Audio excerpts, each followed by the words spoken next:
Hamas ഭീകരർക്ക് അനധികൃതമായി സാമ്പത്തിക സഹായം നൽകുന്ന ശൃംഖലകളെ ലക്ഷ്യമിട്ട് ഇറ്റലിയിൽ വൻ പോലീസ് നടപടി. രാജ്യത്തിന്റെ വിവിധ ഭാഗങ്ങളിൽ നടത്തിയ റെയ്ഡുകളിൽ 1 മില്യണിലധികം യൂറോ പിടിച്ചെടുത്തു. ജീവകാരുണ്യ പ്രവർത്തനങ്ങളുടെ മറവിൽ ഭീകരവാദ പ്രവർത്തനങ്ങൾക്കായി പണം സമാഹരിക്കുന്നു എന്ന രഹസ്യ വിവരത്തെ തുടർന്നായിരുന്നു ഈ നടപടികൾ. ഹമാസ് തീവ്രവാദ സംഘടനയ്ക്ക് സാമ്പത്തിക സഹായം നൽകുന്ന സംഘങ്ങൾക്കായി ഇറ്റലിയിൽ വ്യാപക തിരച്ചിൽ. ഇറ്റലിയിലെ മിലാൻ, റോം ഉൾപ്പെടെയുള്ള പ്രധാന നഗരങ്ങളിലാണ് പോലീസ് പരിശോധന നടത്തിയത്.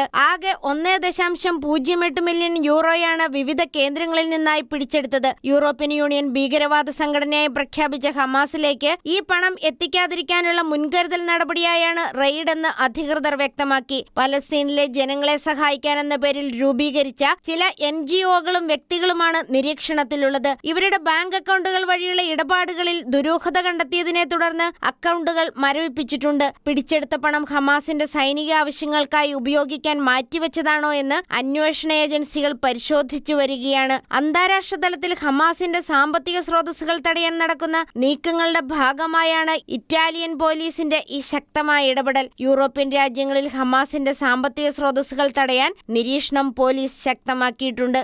International desk, Shekinah news.